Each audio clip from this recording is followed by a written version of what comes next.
Welcome back to the Die Again podcast, the podcast where we get into minor scrapes and exchange insurance information with NPCs that don't even get to ask for insurance information. It just happens to them. They just exist to be hit, in a sense. I'm your Game Master, Josiah, and with me as always is my player. The non-NPC William. So he says. And where we left off, you're about to go to the unnamed bank that we won't name for legal reasons because there's probably a bank that has whatever name I come up with. Did you think about a name or? No, thinking is a lot of work, and I don't think. End of sentence. End of sentence. So you're dressed in your normal outfit, which we had said is like business casual, basically, right? Yeah, I'd say that's pretty accurate to how he would present himself to the world. So good enough for a bank. Obviously, you can show up to a bank in pretty much whatever, but at one point there were standards. And I don't think the 2000s were those standards. No, I was going to say, by the 2000s, I think you could show up in basketball shorts, and they would be, of course. I mean, to some extent they always would be, but anyways. It was no longer frowned upon. Exactly, yes. You aren't getting weird looks anymore most of the time. All right, so you head in. Are you looking for specific people, and are you keeping your eyes open for anything else? I think he would be looking at potentially everybody there because the work site, what was it that they're passing where this stuff is happening at? It's an abandoned construction site. The construction site's on one of the main roads to get to this place. So for all I know, a lot of these people could have something with this. But on the last episode, I was able to get names of these guys that were at the bar. So I would specifically be looking for them, but I would have a wary eye kind of looking at everybody else. And bar would have happened yesterday, right? Yeah, this is Monday morning or afternoon, I guess. And do you have anything beyond just asking questions? Are you going to be like, oh, I'm here to ask about a loan or something, like as a way to get them to talk to you, or as a cover? Okay, so he's going to go in wanting to finance a new book project. And he wants to specifically talk to these people that he knows is involved in this. And I think his play, I don't know if I'm going to be able to do it correctly, but his play is going to be to describe their scenario as the book, as what this is going to be, and use that as a way to just talk with them. Okay, so you go up to one of the front desk people and ask for them, basically. Yeah, I think my approach would be, hi, I'm Winston Davitsen, the well-known author of This Small Town, and I would just like to ask about a loan for a book tour I'd like to do and negotiate the terms for that. And I would really prefer to work with, do we have a name that I would spit out for who I want to talk to? So the two people you have names for are Malcolm Walker and Sheldon Elliott. Shill Elliott?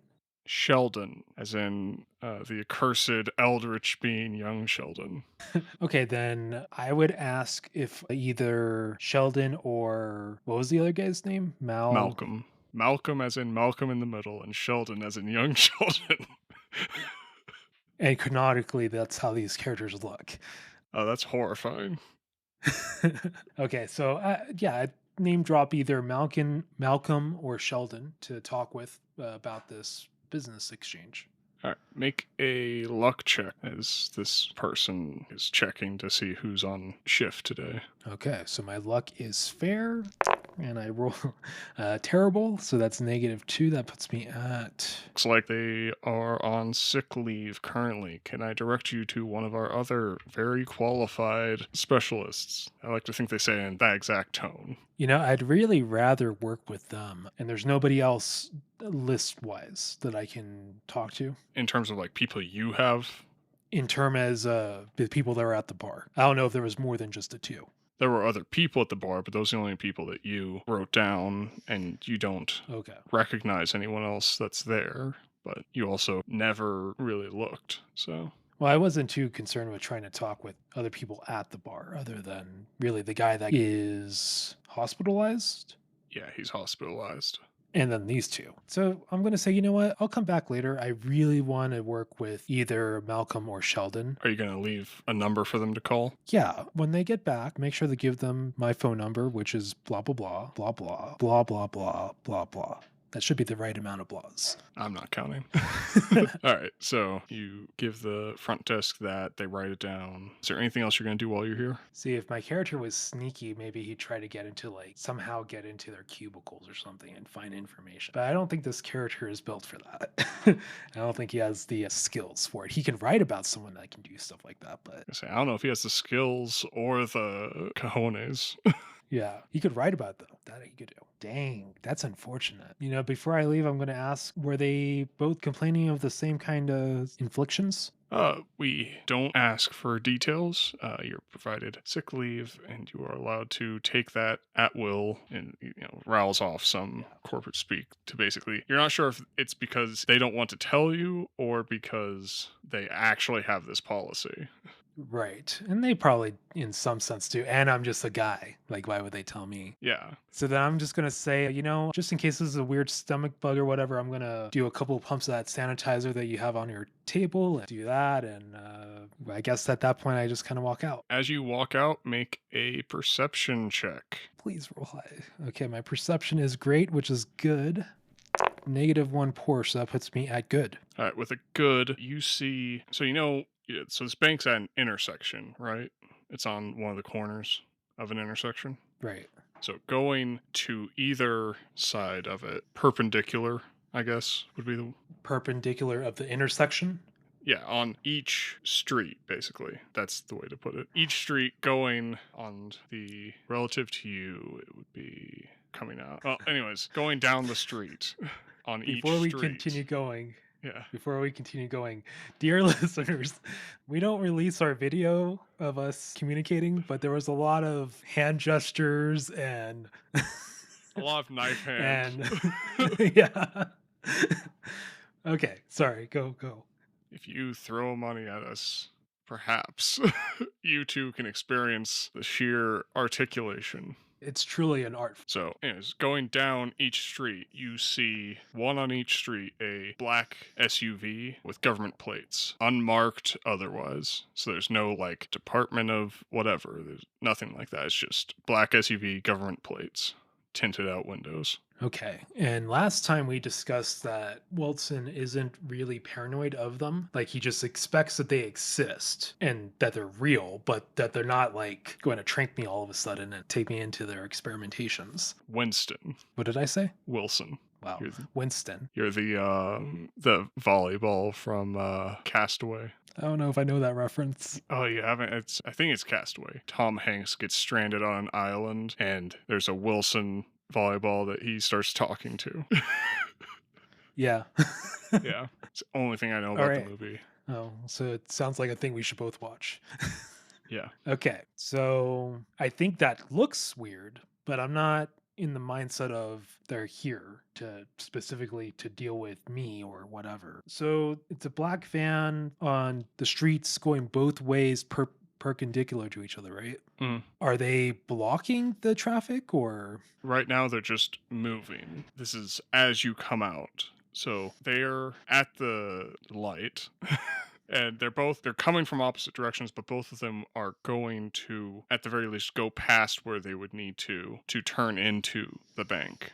That you don't know that that's necessarily where they're going, but that is, they could go there. Okay, and so from where they're at, how close are they to the abandoned work site? One of them would have driven past it. Okay. Did we just discuss if my character carries a digital camera with him? I feel like the answer is yes. Yes. Yeah. We said your camera was digital, and it's not a very good one because it's really just to capture ideas more than anything. Right. He's going to take the best photo he can of those two vehicles, not because he knows that these cars like this are often on the forums for Victor Smith's stuff. So while he doesn't think it's a threat, he just is like, well, now this is all of a sudden showing up. Ooh, who knows? So you're stopping to get a picture? I'm still at the bank, right? Yeah. I'm saying you're stopping in front of the bank to take a picture instead of just going to your car. Yeah. Okay. I've fallen into his trap. You've fallen for the classic rules. All right, you get your picture. Anything else before you get in your car? Nope, I think that'll be it. So you get in your car. Are you headed back to your house? Are you anywhere in particular? So we're somewhere in midday, right? Yeah, early afternoon. Okay. I think I'm going to head back to my place because I did leave the video of the news uploading So you want to make sure it worked. and also put the photo that I just took just to say, like, oh, this is also happening in my area. So you took the tape off of the mirrors. Are you going to take a minute to, like, use some spit in your sleeve to try and get any, like, residual adhesive off? Or are you just going to do that when you get to your house and you have, like, an actual towel or something? You can still see, it's just, it'll be a little blurrier, basically. I feel like his dad would have some kind of a cleaner in the car to keep it clean. Make a luck check to see if you've kept up with that or not. So a luck for the bajillionth time is fair.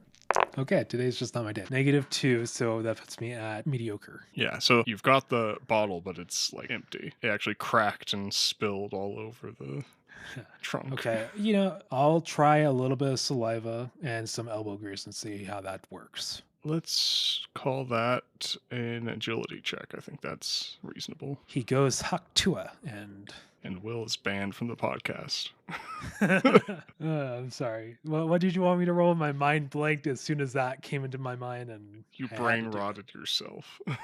Yes. Agility. Okay. So my agility is mediocre.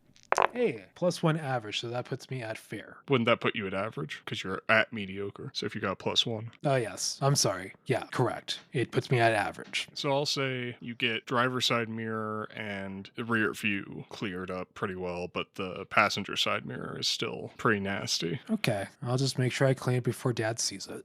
Okay. With that, you start driving home. Let's see, about 3/4 of the way, I want you to make, let's see, I don't know if this is a perception check. It's not a luck check, so you can rest easy. It's not a one-stat game. Trying to decide if it's reasoning or empathy. I guess they're the same, so you can roll undeterminate good stat. Okay. So with that, got a -2 again, so that puts me at average. Average. All right, so you get home, you head in and check your upload. Okay. I'm trying to think. How good is your internet? I think we haven't really talked about that. I assume it's decent because you're checking all these forums and things, but do you pay for your upload to match your download, or do you have, this is less common now, but it used to be that your upload was always a 10th of your download?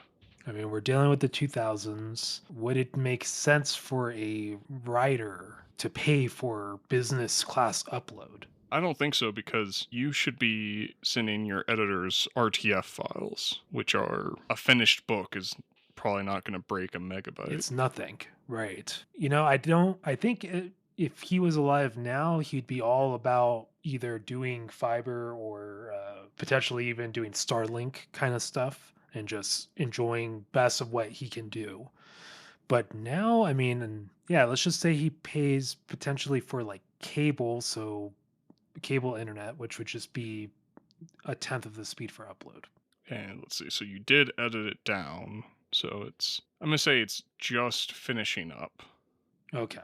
And do you lock your door? Because you live in a pretty safe area. The town itself doesn't have a ton of crime. It got to have a little bit more when the steel mill closed down, but even that, there wasn't a ton of it. You're on, like, the better part of town to begin with. I think he would lock his door. I don't think he would do anything further in any form of security, but he would lock his door. So you check your computer. It is just about to finish uploading, and then you hear a knock at your door. Who is it? Okay, so the knock happens. I do my Windows L because habit, and walk over to the door and look through the people. There are 2 men, short hair, sunglasses, suits, both with briefcases. And through the peephole, I think you can also see one of those SUVs is parked by the curb. Okay, and I say, "Who is it?" Do you open the door? Because otherwise it's kind of... I do a yell like, "Who is it?" Let's see. Or maybe I have one of those intercom things so that... Oh, yeah, you could have one of those intercoms that makes everything sound shitty. Yeah. Yeah. But it makes sense. Yeah, I feel like your guy's weird enough that he would have that installed. Yeah, definitely. So one of them has blonde hair and the other has black hair. The blonde-haired one says, "This is Agent Davison. I am here inquiring. You were at the scene of injury last night, yes?" Yes, I was. And then I'm going to go ahead and open up my door. And I say, are you guys with the police or? They both flash a badge at you a little too fast for you to actually see what it is. It says, "We are with the Federal Agency of Investigation. Not to be confused with the Bureau, you understand." Okay. Black-haired one says, "Yeah."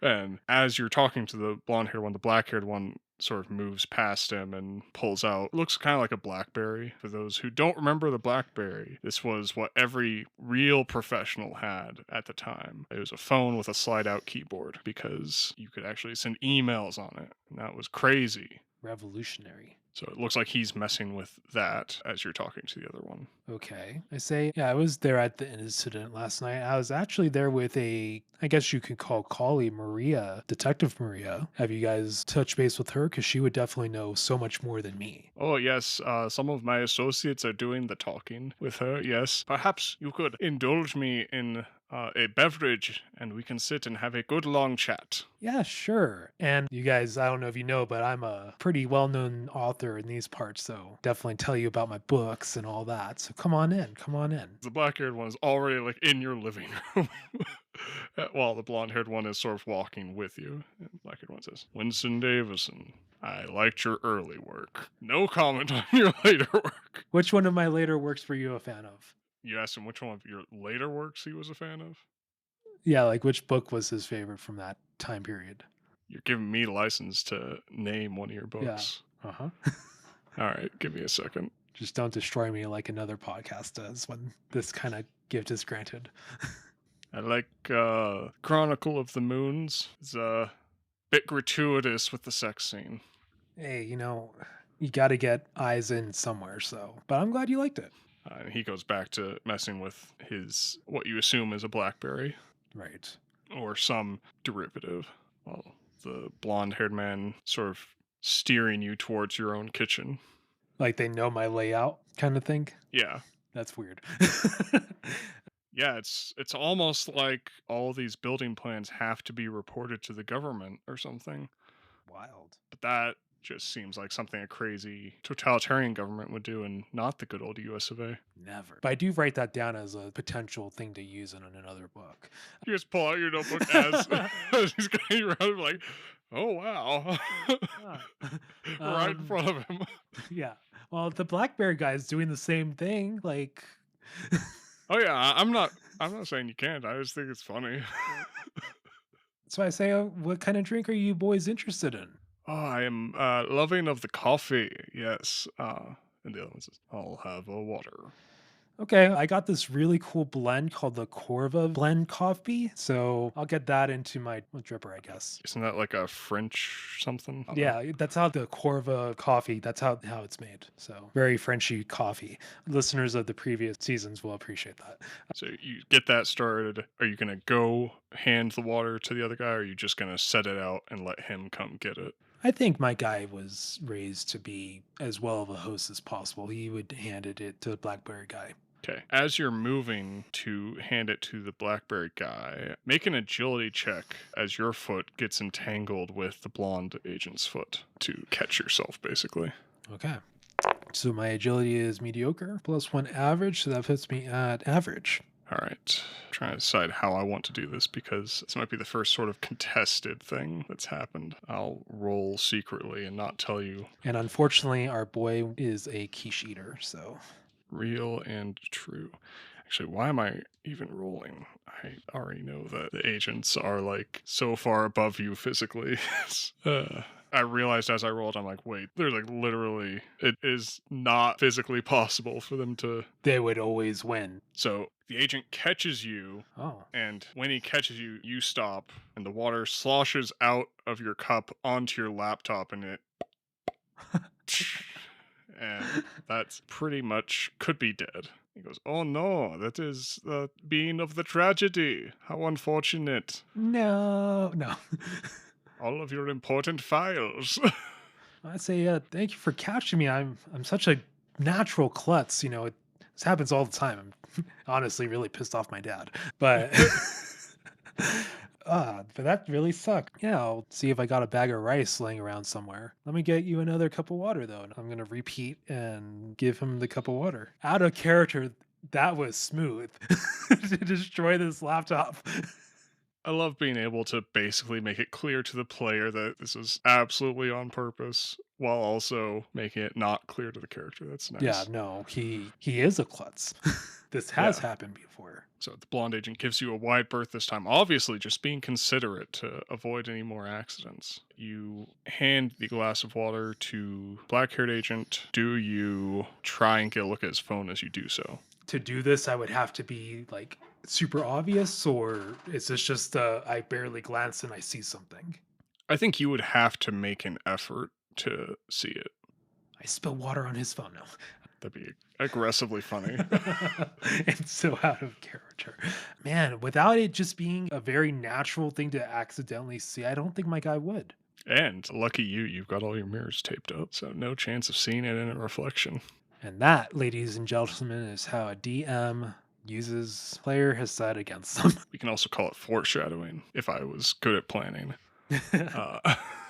So you give him the water and he starts drinking it, and I think the blonde-haired agent's gonna try and just get you to sit probably at the same table you had the laptop at, because I'm assuming that's like your dining table kind of thing, like a small 4-person table. And I definitely have grabbed my laptop and I grabbed some towels I have in the kitchen and just put that there to absorb as much water, and I'll try to deal with that later. So you just got sitting on some towels, basically. Yeah. Maybe on the counter. Yeah. And is the coffee ready? It sounded like that was kind of like the slow type. Yeah. I don't actually know anything about coffee, so maybe those are fast. Let's just say one more interaction and then that coffee would be done. All right, yeah. So, what were you of the scene last night? I hear this is terrible, terrible bloody mess. Yeah, I was there with my detective friend, like I was telling you earlier, and all of a sudden, this guy started yelling inside the bathroom, and we went to check on him. And I assume you guys have seen the photos that the cops would have taken. He's just sort of nodding and smiling. Oh, yeah, yes, this is a terrible, terrible accident. How much of it did you see? Sure, it was quite traumatizing for a civilian such as yourself. Well, actually, see, my secret to being such a great writer is I take my traumas and I regurgitate them. So it wasn't traumatizing, but I didn't see it happen. I just saw the after effect. So he's nodding. Make an empathy check. Okay, my empathy is good. So, hey, good roll. +2 fair. So that puts me at superb. You get the impression that he is trying to do to you what you've done to plenty of other people, which is just talk to you in order to get you to talk about the things he actually wants to know. Well, game respects game. And he says, oh, I see this. Have you seen anything like this before? It is stumping many of the local police officers, which is why we have been asked to come in. I haven't really seen anything like this before. Our local paper talks a little bit about something that not nearly as traumatic as what happened last night, but you guys might want to look into that potentially. Oh, how interesting. You wouldn't happen to have this in a clipping or something that we could look at. This would be very helpful. Yeah, I say, give me one moment and I'll go into my other room and I either have a clipping of it or I have the newspaper from when that all happened and I'll grab that for you. Oh, yeah, thank you. It appears the coffee is done, so I will indulge myself. Enjoy the Corva blend. It is fantastic. He goes and he's messing with the coffee while you go. I assume, do you have an office? I assume he must. Oh, yeah, you've got a fax machine. You've got to have an office. Exactly. What I was thinking was this snippet, this article of it would be on his web board thing where he tries to connect ideas. Oh, yeah. So that's exactly where he would go to grab that. So hopefully they don't see that, but we'll see. Because you've got that and you've got a whiteboard too, right? Uh-huh. I think we said that. Yeah. So you go in and grab the clipping, come back out. How much are you trying to keep track of what the black-haired agent is doing during all this? I think he would be keeping track, partially because this is a guy that could be a fan and he might be interested in taking a peek of what I do, if he's interested in any of my newer books. So I'd be a little bit like, hope he doesn't try to take a snap of my personal life to put on some board somewhere. Okay. Looks like he's just messing with the blackberry. So far nothing's really happening. You go, you grab that. Do you grab anything else while you're in there? Quick question. Blackberries back then, did they have camera quality phone that were available at the time? Or did they not have cameras? I think you could get one with a camera on it, but you didn't notice a camera on this one. Okay. I'm not too interested in giving them all the details that I've been doing. I mean, this is a thing that I want to share with Victor Smith. I don't want to just give that information to anybody. So, Victor Smith, potentially Maria, and girl Tasha. So, I'm not too interested in giving away any extra information other than what is available out there for them to look at. So, that's all I grab. Okay, come back out. Looks like he's still kind of messing with the coffee, and then he turns and he says, "Oh, yes, this smells divine."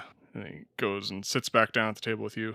So you notice one thing, which is because you're a writer and you pay attention to random nonsense, which is he's switched which chairs you're in. So last time you were not looking at the black-haired agent, now you are. But that means you're looking away from the kitchen. But I noticed that the chairs have been swapped. Yeah, basically, he took the opposite chair of what he took before. It's a subtle thing. It's not like he's like, we need to switch, but just something you would pick up on just because this is the sort of thing you've made yourself pick up on. Right. So do I get a feeling that this is kind of like an alpha move, somebody asserting their dominance and saying like I choose where I sit kind of thing? Make an empathy check. Okay. So empathy is at good. Mediocre, so good. You get the impression that this was intentional, but the intent is beyond you. So not obviously aggressive.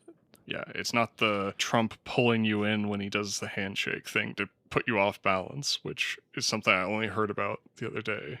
Yeah, no, he does do that. It's wild. Anyways, but it's not obviously something like that. And usually that sort of thing is pretty obvious, so. Yeah, it's not somebody trying to belittle me or whatever. Okay. Did he invite me to sit? Yeah, he kind of directed you towards that chair. I guess he would sit down. He pulled it out for you, that sort of thing. I'd probably would have started, you know what, before I sit down, I'd probably go ahead and start making my own cup of the Corva coffee as well. And then I'd sit down. He'd let you do that. So there's no conflict there, as long as you're sitting in the chair that he wants you to. Yeah. So he reads the little snippet and sips. Oh, this coffee is wonderful, wonderful. This is a very interesting story you have here. Do you know anything more about this? That's all I've heard about it. Charisma check. Because you are lying like a motherfucker. Okay, my charisma's fair. Mediocre, so fair. Goes, oh, I see. That's so unfortunate. I had really wanted to know more. The author of the story, though, he's a buddy of mine. You are more than welcome to reach out to him. Oh yes, we will be reaching out to Mr. Tony Howard. Yes, I assure you.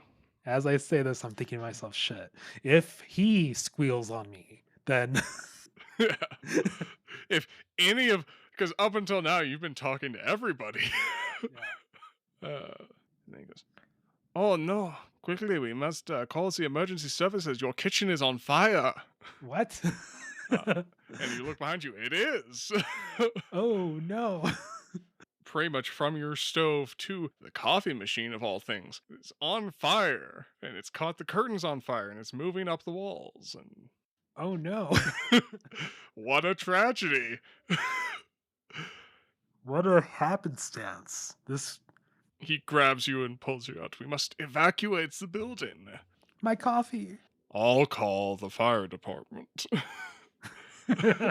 There's no chance for me to get my laptop, right? Like that's No, because he's pulling you along faster than you can do anything about that. so. Not only is my character upset because his house, I'm assuming this is his childhood house, maybe. Yeah, this is a house that your parents had to work to get. They would have gotten it Yeah. like in your teens. So not only is he losing his house, his childhood house, but he's losing so much more than just this campaign. Yeah, every manuscript, everything that your parents had here, if they had anything that they really cared about the house. That's gone, Uh-huh. presumably, if the fire department doesn't do something about it. So, surprise, I have an off-base server that has a backup of everything. That's fine. I won't stop you from having No, that. no, I don't think he would. I don't think he'd have that because then he definitely would have the better internet Yeah. service to handle that kind of constant back and forth. But oh, Uh, that's tragic. does he park his car in the garage or is he doing the driveway? My instinct is driveway because I feel like he's the guy who's using the garage for his D&D games so that he can have big dioramas. Let's go with that because that does sound like something he would do. He would want to use space for what he can. Like he wouldn't want to have people his D&D group in his office where he does all his writing or everything. All right, so they get you pulled out, and the black-haired agent is on the phone giving the fire department the information about, where it is and all the blonde-haired. Oh no, this is tragic. Some hooligans have slashed your tires. Perhaps you should be coming with us until we can find you a safer place for the evening. We will give you the free ride. I love this accent. We will give you the free ride. It's like some horrible stereotypical mix between like World War II German and IT help desk Indian. It's terrible. Oh, crap. Okay, so wait, what was his reasoning for I need to get in his car? Your tires have been slashed. I'd say no. I'm waiting for the fire department. Oh, of course, of course. Like this is my life work. Yes, we will wait with you in case these hooligans return. We wouldn't want you to get brained and lose all of this valuable writing potential. American treasure.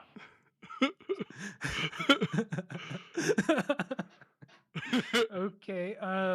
So he does stay with you.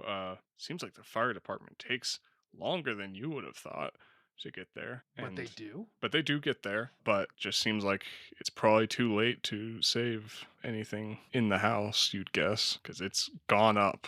Wow, that's unfortunate. Could I talk to one of the firefighters to try to get a hold of Detective Maria? Because I figured they would have a radio and to correspond with the police department. I feel like that's a weird It's ask. it's a weird ask, but I'm trying to think if they could do that. I think they could radio the police. do I have my cell phone? Do I have a cell phone? I don't know if we've ever brought this up. I thought we agreed that you didn't. You have a pager. Okay, so then if I do have a pager, I'm going to send a page to Marie saying, like, my house just caught on fire. Okay, I need to look up something about pagers now. I'm pretty sure that's how they worked. Like, it was small texts that you can send. Yeah, I'm just trying to. Okay, that is fantastic. That's exactly what I need to know. You do what you always do when you're trying to send a message with your pager, and it acts the way it always does, which is pagers don't have any way of telling you if you failed to. Right. It's like UDP, basically. You Yeah, have it's no just idea. like how texts were prior to RCS. You just don't know. Done that. And the agent is like, oh, this is being of the great tragedy. You may direct your insurance company to me, and I will tell them this is accident, complete accident. This good man would never commit arson to his own home for the insurance money. I grab a piece of paper out of my pocket with my pen and I say, yeah, just write down your name and number, and I'll make sure to give that to my insurance people when they do file a claim on whether or not this was arson or not. Yeah, so he starts writing, and the other agent sort of puts his hand around his shoulder and says, I think it's for the best if you come with us for now. Just as part of our investigation, you understand. We'd like to have you with us. We happen to think you have quite the eye for this sort of thing. And he's going to steer you towards the van. And I'm going to say no. And his grip tightens. He says, did that sound like a question, Mr. Davison? That sounds like you want an autograph for your book. And if we can do that, you can just let me go, right? He just sort of chuckles, and you are pushed into the van. The blonde-haired agent gets in, and you don't get that notebook back. Before I get pushed in, can I at least try to tell one of the not tell the firefighter, but yell like help? You can Do you? Yes. Okay. They look at you, look at the agents, and look away. Okay. You are placed in the van, restrained to your seat. You're zip tied to your seat. The blonde-haired agent gets in to drive. The black-haired agent gets in, and he actually does pull out one of your books and starts reading. Oh, this is going to be a wonderful trip for you. I just know it. You are going to love our facilities. And that is the last anyone hears from Winston Davison. I'm so conflicted because my character is happy that someone's enjoying his book. But yeah, well, there you go. And we will do our epilogue. I believe it was going to be one day, but he was going to show up in the evening. So, towards the end of the day. So, Victor Smith arrives to a town that conspicuously missing the person he had hoped to come in contact with, and all of the people that person said he was dealing with as well. Like Maria, the detective, is gone. Yep. Maria the detective, Tony Howard, Tobias, just so many people that are just not there, and nobody seems willing to tell him where they went. Is Tasha still there? Tasha is not there. Oh no. You got that high school kid vanished. So am I playing Victor Smith now? If you want to say Victor Smith does anything in particular, but I'm telling you, basically, you have no one there who personally experienced an injury aside from the kids. Do I see the official stuff that was reported on? Did I see the news posting? Well, the video never got uploaded. Oh, I thought you said it finished. It was finishing right as they knocked on your door. Okay, then it got not finished. Yeah, it was destroyed. So really the only thing that Victor Smith has to work with is the photocopy and what Winston had talked about. Yeah, and the fact that you can determine that a lot of people are just gone, but nobody seems willing to talk about it. Do I see that the fire happened? Yes, because I imagine that would be one of the first places Victor Smith went, was like to go direct to Winston Davison. And yeah, it's burnt to the ground. So wow. You upload a picture of that burned down house, and I don't know how much more Victor Smith says on the matter on his blog. Are Tasha's parents still there? Yes. And they're not willing to say anything. They are not. Wow. Once they see that you're obviously a journalist of some stripe, they just don't even let you in. Tobias was the coffee shop guy. What about Tony Howard? Is he still around? He is not. Well, I think Victor Smith is very confused, but I'm assuming this isn't the first time that he's seen this kind of level of... He saw what happened when he was dealing with his first incident with the mines. You had the first incident, you had the incident Randall Mantone was wrapped up in, where they took away all the bodies and didn't tell anyone what happened. So both cases you arrived a little too late and just saw this federal agency cleaning up after the fact. The only difference is this time you're late enough that you don't even see the feds, which is very fast. Yeah. Okay, well then, I guess Victor Smith ends up probably just writing a little thing about all these different people that he knew were there and put that on a post of something happened in this town to these people. Does Mr. Smith change how he's... Because I assume to some extent he's sort of asked for information to be posted is sort of the idea. Does he change any of his policy? You know, if you're seeing something, don't post it publicly, send that privately or something. Or does it occur to him at all that that could be how this happened? I think Victor Smith would be paranoid because he knows what he's dealing with as far as these are agents that just come in and take care of whatever this is. Black ops, basically. Right. But I feel like he can ask for people to just email him things like this. But then what's the point of the blog? Unless he's just uploading what he finds. Any approach has its ups and downs. So how about this? He writes a thing on his blog about all these people that have just gone missing and kind of does a summary of everything that was uploaded. And at the end of it, he just puts in a note that says, when dealing with these supernatural things, make sure to not just let everybody know. And if you see something, say something to me. And he has an email. Oh man, were you there when we got our anti-terror training? No. Oh yeah, it was a thing, and that was one of the things was like, if you see something, say something. And it was So I'm just imagining someone coming in for that train, just being like, if you see something, say something to me. And no one else. Yeah, so I guess that's it. Oh, That's great. I love whenever I get to play one of these agents. Getting to play 2 of them, even better. hey everyone. We hope you enjoyed the 6th episode of Season 4 of the Daigen podcast. Winston Davitsen has been captured by the agents, and Victor Smith was too late to help or even gain information about what happened. Tune in next time when we do our retrospective on Season 4. We at the Daigen podcast love hearing your thoughts, so drop your comments wherever you're tuning in from. Also, don't forget to follow us on X, Threads, and Blue Skies. Just search for Daigen podcasts, all one word. Bye. Loading. It's going to be great because in the edit, it's going to be instant. Yeah. All our great loading jokes are going to make no sense. Well, that's for the end.